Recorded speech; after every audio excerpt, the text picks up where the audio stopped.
Bonjour à tous et à toutes et bienvenue pour ce nouveau tutoriel consacré à la programmation en Java, donc la programmation orientée objet. Et donc dans ce chapitre 3, nous allons voir les booléens, donc l'algèbre de booles et les blocs conditionnels et les boucles, si on a le temps. Donc on va commencer tout de suite. Donc on va reprendre le projet qu'on avait donc continué au chapitre 2. Donc vous lancez Eclipse si c'est pas déjà fait, voilà. Et donc, on revient donc à notre booléen ici. Donc on l'avait affiché dans la console. Et puis c'est tout, on n'avait rien vu d'autre de spécial. Je vous avais juste expliqué qu'un booléen peut être vrai ou faux. Et puis c'est tout.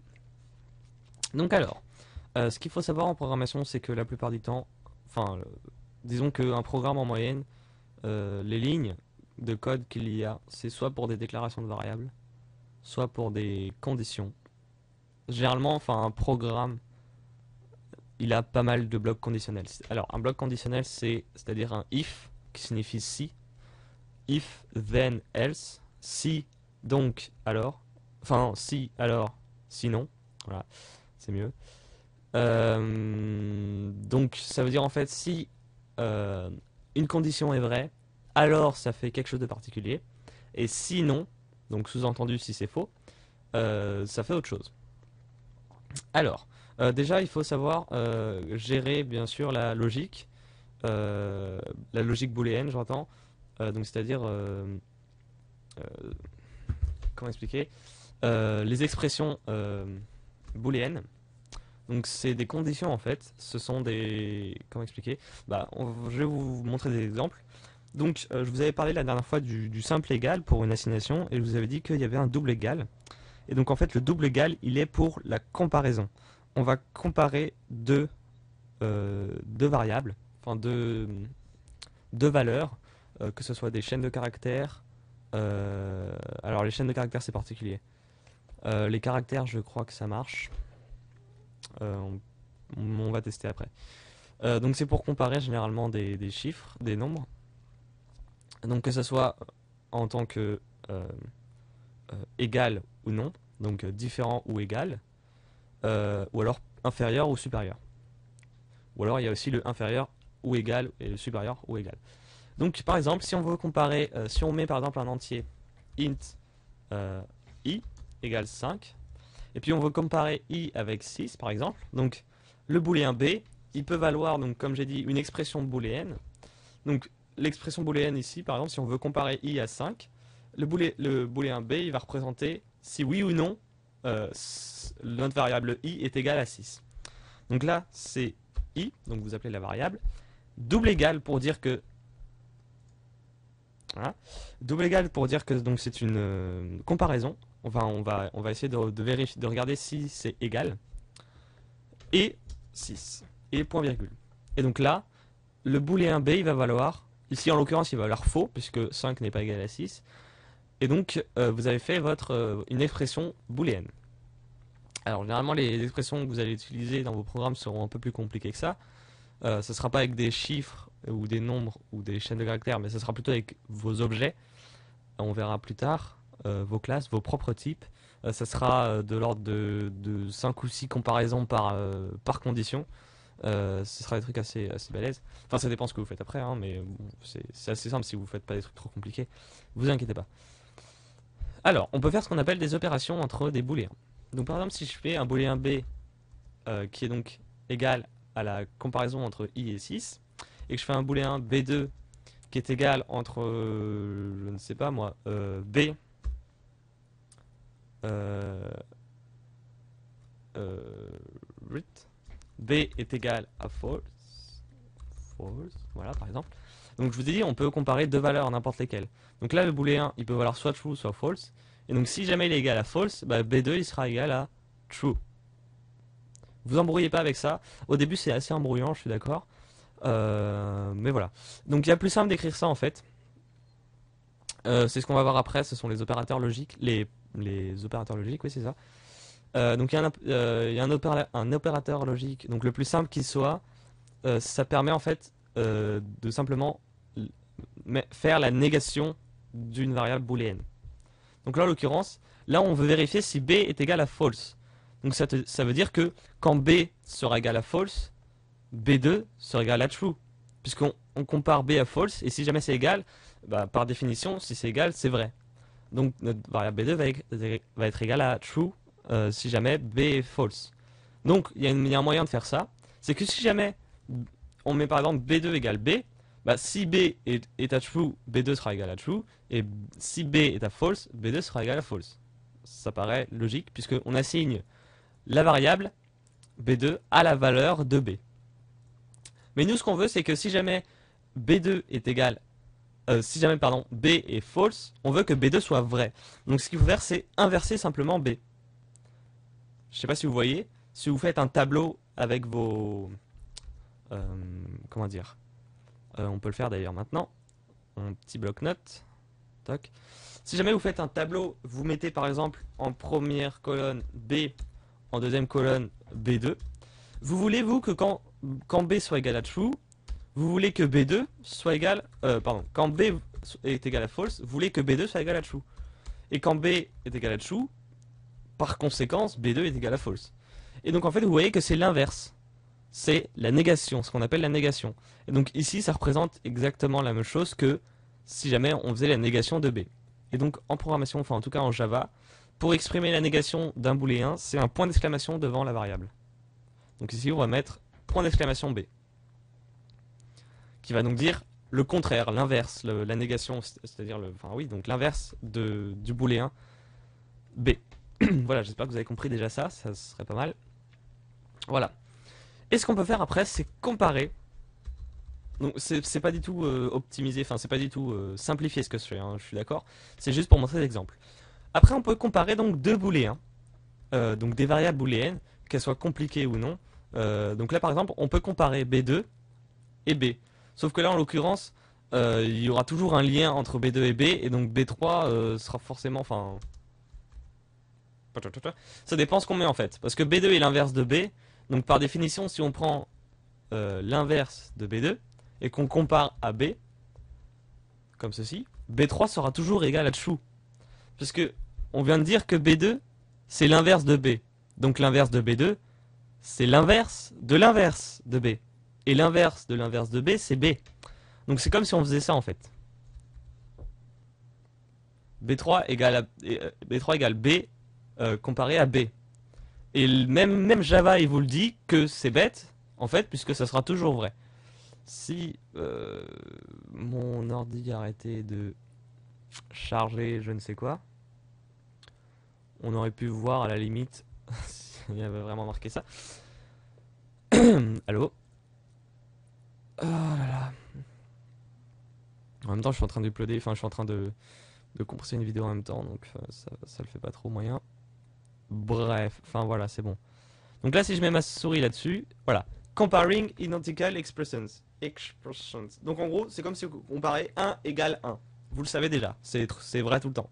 Là, B égale B, oui, c'est sûr, c'est vrai. Donc voilà. Donc si vous avez compris déjà ce que je viens d'expliquer, là, c'est pas mal. Alors, on peut aussi faire des opérations entre ces booléens. Donc pour faire des opérations entre des booléens, il y en a deux que vous allez retenir principalement. C'est le et le ou. Alors, c'est très simple à expliquer. Par exemple, vous voulez que vous avez deux variables i, donc ça on peut aller, hop, voilà.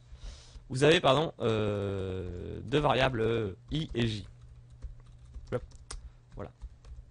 I égale 100 par exemple et j égale 6.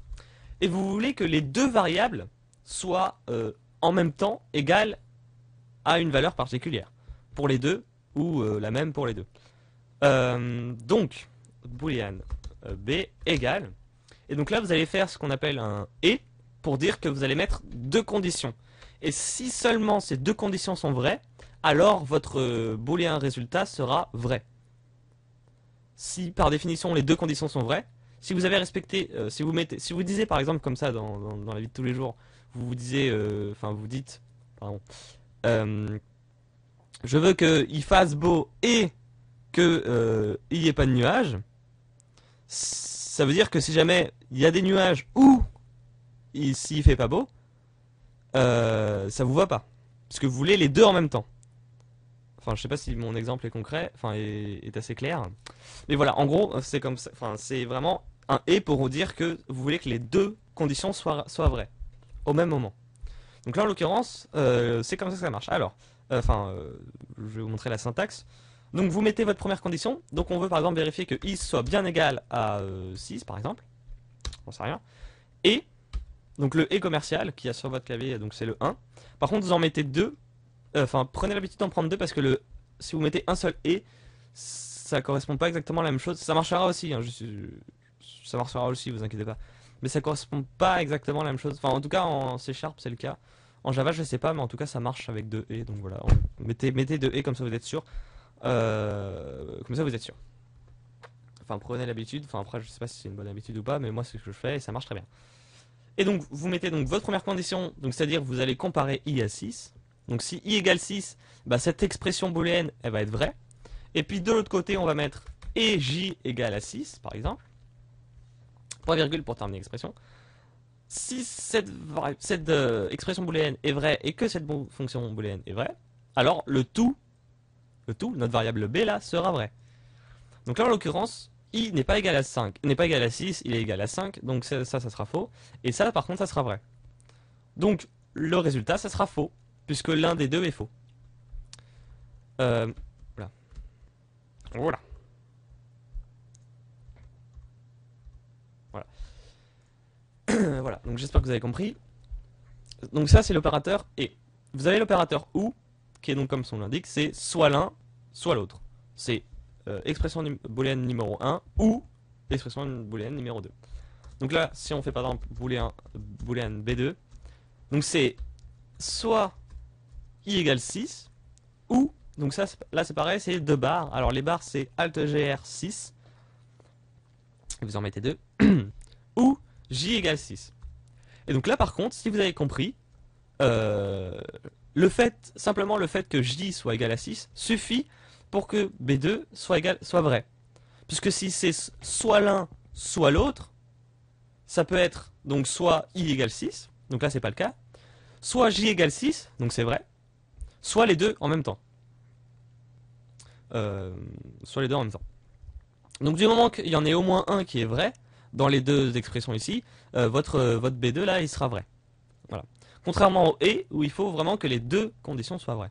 Donc là en l'occurrence, si vous avez compris, B sera égal à faux, et B2 sera égal à vrai. Voilà, donc je vous explique à peu près tout sur les opérations logiques. Maintenant on va passer à la pratique, parce qu'un booléen comme ça s'écrit pas techniquement. C'est rare d'écrire un booléen directement comme ça en fait. Ce qu'on fait, c'est on compare directement dans un bloc conditionnel. On va faire en fait, si telle expression est vraie, alors on fait un truc, et sinon on fait un autre truc. Donc par exemple, donc là on va les laisser comme ça vous pourrez voir. Pardon. Ou d'ailleurs non, on va directement mettre, comme ça vous allez prendre l'habitude de mettre directement dans les boucles. Enfin, c'est comme vous voulez. Donc si, on va reprendre nos conditions. Alors, oui, donc je vous ai pas expliqué. Donc la syntaxe c'est if, donc parenthèse, parenthèse, et à l'intérieur vous mettez l'expression que vous voulez vérifier. Donc là on avait dit i égale 5 et j égale 6. Ensuite, donc c'est un bloc. Donc il y aura des accolades, il y aura des limites, il y aura, enfin, le bloc va être, il y aura une structure, disons. Donc bah, vous mettez une accolade ouvrante, vous setez une ligne, et sous Eclipse, ça met automatiquement l'accolade fermante qui vient après. Là, il met, voilà. Donc voilà, vous setez une petite ligne, vite fait.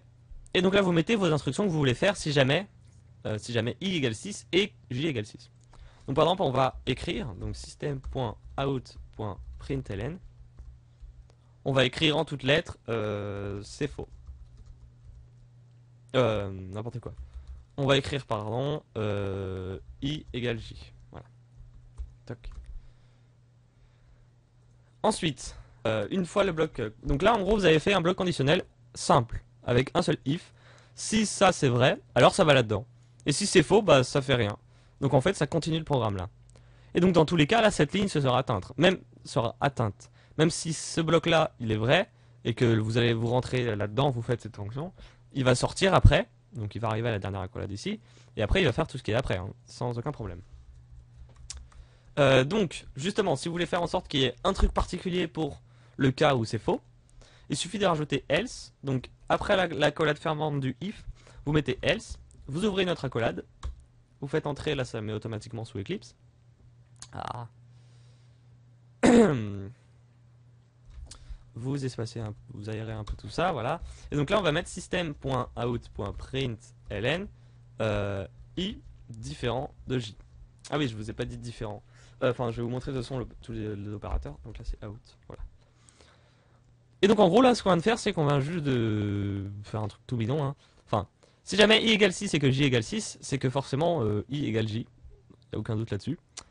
Donc là on va écrire simplement i égale j. Et puis sinon, si c'est pas le cas, bah, i sera différent de j. Alors par contre, oui, bien sûr, si on met 7 et 7, il y aura marqué i différent de j, hein, bien entendu. Là on compare simplement avec 6. On aurait pu mettre directement if i égale j, tout simplement. Et voilà, mais ça c'est un peu trop, disons, bateau. Enfin, bon, ça sert à rien quoi. Voilà, au moins vous avez compris. Alors, on peut faire ce qu'on appelle des sinon si. C'est-à-dire mettre plusieurs conditions à la suite. Voilà, donc en fait, vous rajoutez simplement, après le else, vous mettez if directement, parenthèse, parenthèse, toc, et vous mettez une autre condition. Else if, bon là c'est normal en fait, mais si vous mettez else if i différent de j, ça va aller là-dedans. Donc en fait, là ce qu'on vient de faire, c'est un peu débile, puisque regardez, si i égale j, ça va là-dedans. Sinon, si i est différent de j, ça va là-dedans. Mais en gros, là si jamais i n'est pas égal à j, par définition, c'est qu'ils sont différents. Donc dans tous les cas, il ira là-dedans. Si jamais i est différent de j, dans tous les cas, il va là-dedans. Donc il n'y a pas besoin de préciser en fait ici la condition. Mais si jamais vous voulez faire un truc particulier, que par exemple, si i égale 4, else if j égale 3, là, par contre, vous aurez ça sera pas exhaustif. C'est-à-dire que ça prendra pas tous les cas en compte. Votre condition ici, c'est seulement si i égale 4, et là c'est seulement si j égale 3. Là on s'en fout de j, là on veut juste vérifier si i égale 4, et là on s'en fout de i, on veut juste vérifier si j égale 3. Par contre, si i égale 4, il pourra pas tester ça, puisqu'il va sortir après. Puisque là on est rentré là-dedans, donc il va sortir directement après, il va pas passer là-dedans. Par contre si i égale 5, il va aller dans le else pour voir s'il y a une autre condition, et après il faut que j soit égal à 3.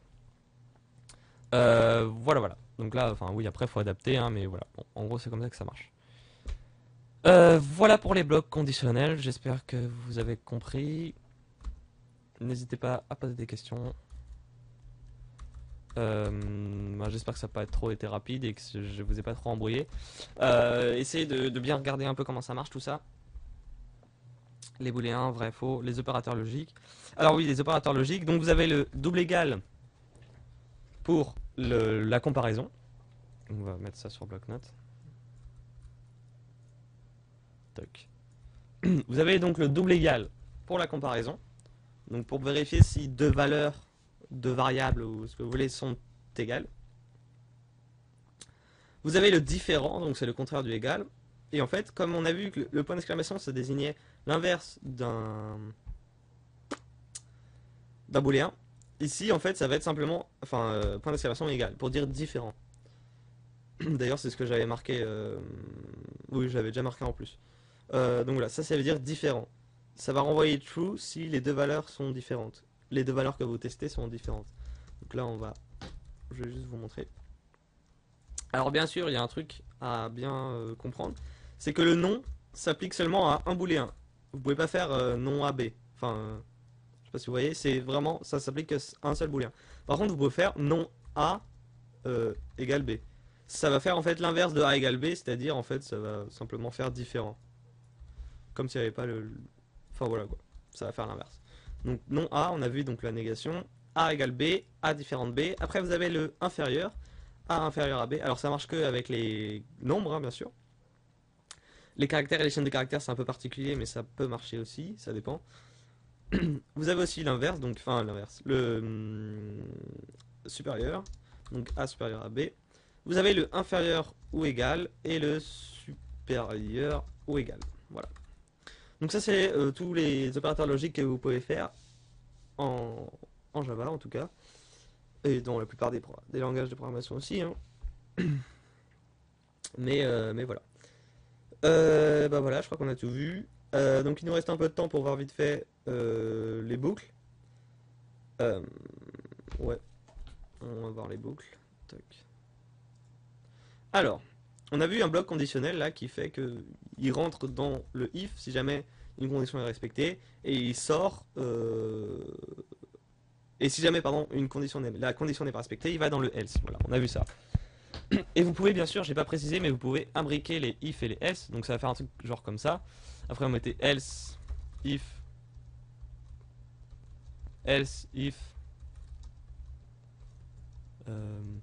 par exemple. Voilà. Voilà, vous pouvez les imbriquer comme ça en mettant bien sûr des conditions là. Et donc là en gros ça prendra tous les autres cas que vous n'avez pas cités en fait. Si jamais c'est tous les autres cas, bah, ça va rentrer là-dedans. Et donc vous pouvez ne pas le préciser bien entendu. Ça n'a pas besoin d'être exhaustif disons. Voilà, donc vous pouvez les imbriquer. Par contre les else ça s'imbrique pas, hein. Enfin, là le else il fait partie de ce if là. Et le else ici il fait partie de ce if là. Donc voilà, vous imbriquez des if successivement. Mais si par exemple, ce que vous pouvez faire aussi c'est bien entendu mettre des if dans des if. Donc if ta ta ta ta et là if ta ta ta ta. Et donc là du coup là il y aura un autre else juste au-dessus. Else, toc et puis autre chose. Mais cette condition là sera seulement testée si cette condition là est vraie. Il va rentrer là-dedans et il va faire ça. Sinon il va directement aller là et voilà. Donc voilà pour les blocs conditionnels. Alors les boucles. Alors les boucles. Pardon. Il existe deux types de boucles, enfin trois pour être exact, enfin disons deux et demi. Donc les boucles, non en fait j'en sais rien si c'est les plus utilisés ou pas. Disons que c'est les plus faciles à comprendre, enfin en tout cas à écrire. Donc c'est les boucles while qui signifie pendant que, tant que pardon, n'importe quoi. Enfin ça veut dire aussi, non c'est meanwhile pendant que. Bref donc while W-H-I-L E. C'est pour faire donc des boucles tant que. C'est-à-dire tant qu'une condition est vraie, bah, ça va faire de la boucle. Donc par exemple, si on met une variable int i égale 1, tant que i est égal à 1, donc là c'est des conditions toujours, hein. C'est plus des blocs conditionnels, mais disons que voilà c'est des boucles, donc il y a besoin d'une condition pour qu'elle s'arrête. Donc tant que i est égal à 1, ça va faire tout ce qu'il y a là-dedans. Et à un moment, il vous faut un cas d'arrêt. Sinon, vous allez entrer dans ce qu'on appelle une boucle infinie. Et c'est pas gérable par un ordi. Parce que comme son nom l'indique, c'est infini. Et donc, au bout d'un moment, l'ordi, enfin, il va s'en rendre compte que là, il peut plus s'arrêter. Et donc, il va vous sortir une erreur comme quoi la boucle est infinie. Ou alors, il va vous faire un Stack Overflow ou des trucs comme ça. Donc, vérifiez bien à chaque fois que vous faites une boucle qui ait un cas d'arrêt ou un truc qui dit qu'un jour elle va s'arrêter. Sinon vous pouvez le faire manuellement en cliquant là-dessus. Pendant que votre programme tourne, vous pouvez le faire en terminal comme ça, je crois. Voilà. Donc vérifiez bien d'avoir un cas d'arrêt. Donc là en l'occurrence, si je veux mettre un cas d'arrêt, c'est par exemple i, je le mets à 0. Et puis là en fait, il va rentrer la première fois parce que i est égal à 1. Il va rentrer la première fois, il va faire i égale 0. Il va arriver là. Comme c'est une boucle tant que, il va revenir au début. Hop, il va vérifier si la condition est toujours vraie. Bah non, puisque là je viens de changer i en 0. Donc la condition n'est plus vraie et il va sortir. Voilà. Donc ça c'est une boucle while. Vous pouvez mettre n'importe quelle condition, hein, n'y a pas de problème. Et vous pouvez mettre faire forcer une boucle infinie en fait. Mais à ce moment-là il faudrait un return ou quelque chose qui dise que ça s'arrête quoi. Donc while true. Voilà. La boucle là elle sera infinie dans tous les cas. Il n'y a rien qui peut l'arrêter à part, donc, comme je l'ai dit, le terminate, ou alors un return, pour arrêter le programme. Voilà. Le deuxième type de boucle, c'est la boucle for. Alors, la boucle for, ça veut dire pour. En fait, ce qu'on va faire, c'est pour un nombre qui va de temps à temps, et ben on fait un truc. Et en fait, par rapport à la while, la for est un peu plus intéressante, puisque elle fait ce qu'on appelle de l'incrémentation, enfin, elle auto-incrémente, disons. La variable. En fait, enfin, vous allez comprendre, donc c'est for, for, entre parenthèses, alors là il y a un tas de paramètres à mettre, enfin il y en a trois. vous avez au début la variable qui change et son état initial. Donc on va déclarer une nouvelle variable i, par exemple, for int i, voilà, on déclare une variable, égale sa valeur initiale. Elle va partir à combien votre variable? 0, généralement on part de 0, puisqu'on parcourt des tableaux en fait. Et vous verrez plus tard que le premier index d'un tableau c'est 0. Point virgule, pour dire que voilà, for, donc pour i qui va de 0, donc qui démarre de 0. Ensuite il faut mettre la condition, disons, enfin c'est un peu particulier. Donc pour i qui va de 0 jusqu'à que la condition que vous allez mettre soit vraie, la boucle va s'arrêter quand la condition que vous allez mettre là est vraie. Est fausse, pardon. Oui, oui c'est ça. Quand la condition que vous allez mettre là est fausse. Donc en fait, c'est une boucle tant que en fait. Puisque la boucle tant que c'est la même chose. La boucle while, il faut que la condition soit fausse pour que ça s'arrête.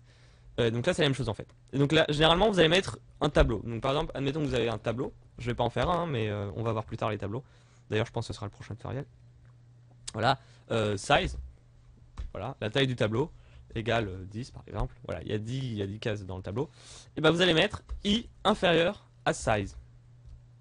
Pour lui dire que pour i qui va de 0 jusqu'à ce que... Enfin non. Justement. Pour i qui va de 0... Donc pour i entier qui va de 0 jusqu'à ce que i... Ah putain je vais y arriver. Pour i qui va de 0 tant que... Voilà. Tant que i est inférieur à la taille. Ensuite vous mettez l'incrémentation. Alors, je vous ai pas encore expliqué à quoi ça correspondait. Mais en gros ça s'écrit donc la variable, votre variable, donc ça doit être un entier, plus pour lui dire que il va monter d'un cran. Et donc là vous mettez les accolades, ouvrantes et fermantes, puisque c'est un bloc aussi. Et donc je vous explique tout ça, enfin je vous redis un peu, cette fois-ci je vais pas me tromper. Pour i qui va de 0, tant que i reste inférieur strictement à la taille, size, donc tant que i est inférieur à 10, i s'incrémente, alors i s'incrémente ici. Quand il arrive ici, il s'incrémente de 1. Alors oui, l'incrémentation, c'est par pas de 1. I++, ça veut dire que i augmente de 1. Donc en fait, ce qu'il va faire, c'est qu'à la fin ici, il va passer à 1. Il va revenir. Pour i égale, donc là en l'occurrence, il n'y a plus d'état initial, hein, puisqu'il est égal à 1. Donc i est égal à 1. Il va comparer 1 à 10. C'est toujours inférieur. Il va continuer. Pouf, i égale 2. 2 toujours inférieur à 10. Il va continuer. Pouf, i égale 3. 3 est toujours inférieur à 10, etc. etc. Pouf, i égale 10. 10 n'est plus inférieur à 10, puisque c'est un strict. Donc il va sortir de la boucle. Et il va pas refaire de 10e tour. Donc là en fait, il va pas faire de 11e tour, pardon. Il en a fait 10. Il a fait de 0 à 9. Donc ça fait 10 tours. Voilà, et donc là vous mettez ce que vous voulez, ce qui se passe. Alors évitez dans les boucles for, voilà, l'inconvénient disons des boucles for, évitez d'incrémenter automatiquement le i. Si vous mettez par exemple i++, ça, en fait ce que ça va faire ici, ça va incrémenter i ici, donc il va passer à 1. Et puis quand il va sortir ici, ça va encore l'incrémenter, donc ça va faire 2. Et ça va faire un truc, enfin vous pouvez, hein, mais c'est assez embrouillant, enfin ça sert à rien en fait. Mais par exemple si vous voulez augmenter de 5 ou enfin je sais pas quoi, oui ça encore je vous ai pas encore expliqué à quoi ça correspondait. Toc. Je vous ai même pas expliqué encore comment on faisait ce genre de truc d'ailleurs. Enfin j'espère que vous avez compris quand même. Là en fait ce qu'on fait c'est qu'on assigne i. La valeur de i en fait c'est la valeur de i plus 5. Si en fait on lui ajoute 5 tout simplement. Et donc ça s'écrit plus simplement avec un plus égal. Et il y a la même chose pour le moins. Donc là plus égal 5 ça veut dire que on lui ajoute 5. Si on met i égale 5, i vaut 5. Point barre. Plus égal ça veut dire qu'on lui ajoute 5. Il y a la même chose avec le moins égal. Et puis c'est tout. Voilà. Et donc on a vu donc le plus plus. Ah. Plus plus. Et donc le moins moins aussi par...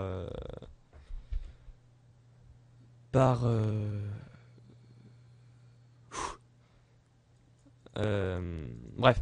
Le plus plus il existe, donc le moins moins logiquement. Il existe aussi. Donc voilà. Donc là je vous ai montré les deux types de boucles. Il y en a une troisième mais elle est un peu particulière. Et on va voir ça plutôt sur des tableaux. Et je pense que ça va être le prochain tutoriel. Je pense. Donc ça va être le quatrième chapitre, disons, sur les tableaux. Donc voilà, on a vu les types de boucles qui existent, les deux principaux, disons. Et donc voilà, donc on va regarder ça. D'ailleurs, la fonction ici, ouais, on va la laisser. Et donc je vous dis, bah, si vous avez des questions, n'hésitez pas. J'espère que ça a été clair quand même. Je me suis pas mal embrouillé. Et voilà. Et donc je vous dis à bientôt pour le prochain tutoriel. Et voilà. Un dernier truc aussi, c'est que j'aurais peut-être plus le temps de faire des tutoriels. Donc vous inquiétez pas si jamais si je mets longtemps à faire un tutoriel. Donc là, en l'occurrence, j'ai eu le temps d'en faire deux aujourd'hui, donc voilà. Mais peut-être que voilà, le prochain, je vais pas le faire avant une semaine ou je ne sais combien. Vous inquiétez pas, hein, je suis toujours là, c'est juste que j'aurai plus trop le temps d'uploader tout ça. Donc voilà. Donc je vous dis merci de m'avoir suivi et à bientôt pour le prochain tutoriel. Ciao ciao.